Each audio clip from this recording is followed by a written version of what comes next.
The ocean has long been a source of danger and thrill. The pleasure of surfing waves is surpassed only by the constant danger of a shark attack for surfers. Andrew Carter and his best friend Bruce Corby were seasoned surfers, but on that fatal day, they encountered a unique predator.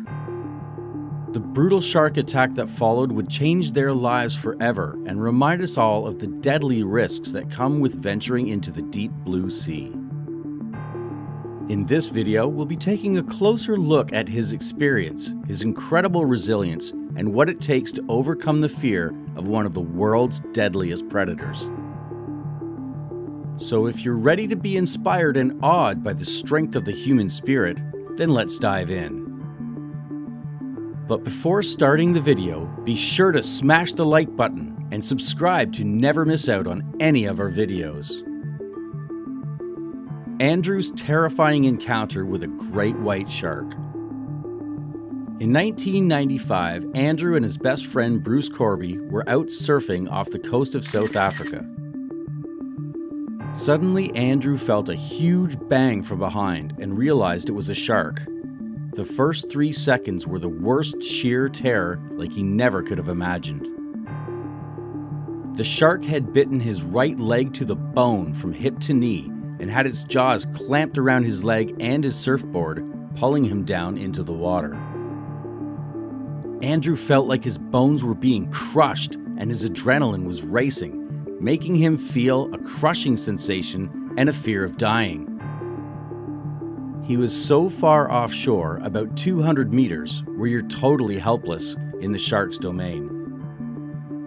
The shark's jaws alone were about 4 or 5 feet long, and Andrew looked down into its face. He thinks its eyes were probably closed.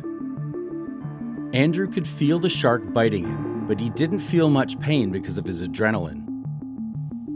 He was just terrified of dying, as he was so far offshore, about 200 meters, where you're totally helpless in the shark's domain.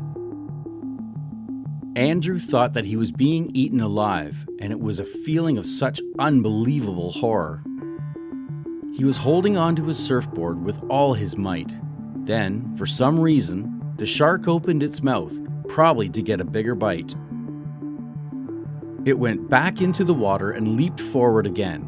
But, because Andrew was holding his board so tight, it twisted round and jammed it into the shark's mouth, and he started to swim a few strokes away. Andrew kept looking back because he was terrified it would come at him from behind. He saw it let go of the board and disappear, but he knew then that it was coming after him. He was too far from shore and losing an enormous amount of blood, so he knew he was minutes away from passing out.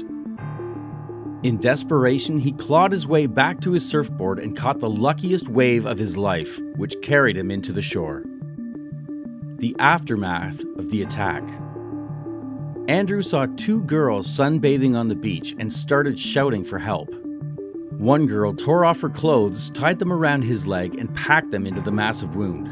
She was holding his hand all the time. He was very cold and could feel the warmth from her body flowing into him.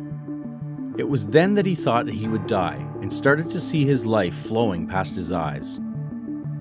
His vision went and he could barely hear, but he realized he had no fear of death and was completely at ease with himself. Andrew's friend Bruce was further out and had to come through Andrew's blood to escape. None of the witnesses realized he was the shark's second victim until they saw him dying. A guy on the beach saw Bruce coming in on a wave and shouted, "Get out of the water! Andrew's been attacked!" Bruce said, "I've been attacked too," but apparently he seemed very normal. Only then did the guy look down at him and see he didn't have a leg. He grabbed Bruce and pulled him out of the water, and Bruce became totally hysterical. He went into shock, and within about 2 minutes, he'd stopped breathing. This content may violate our content policy. If you believe this to be an error, please submit your feedback. Your input will aid our research in this area. In the aftermath of the attack, Carter had to face not only physical wounds, but also emotional trauma.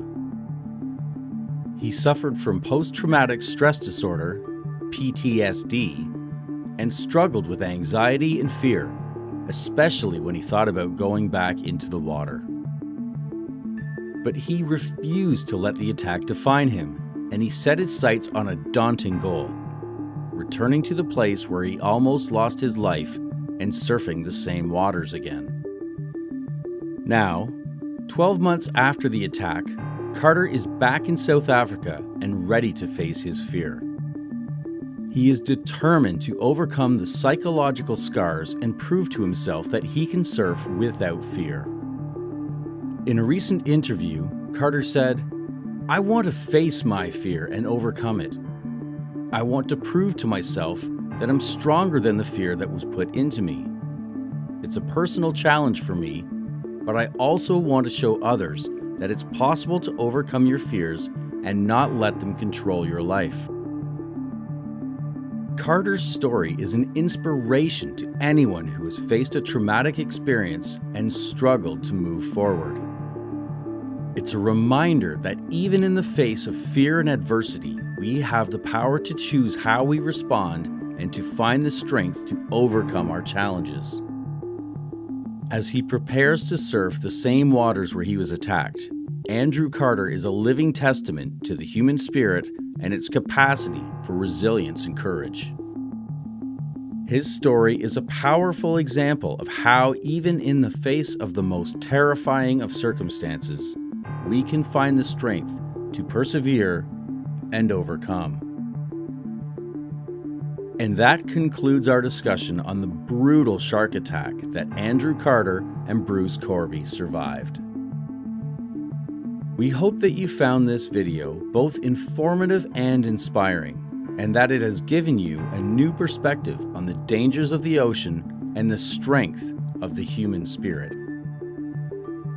Remember, while shark attacks are rare, they can happen to anyone at any time. It's important to take precautions and stay informed about the risks when entering the water.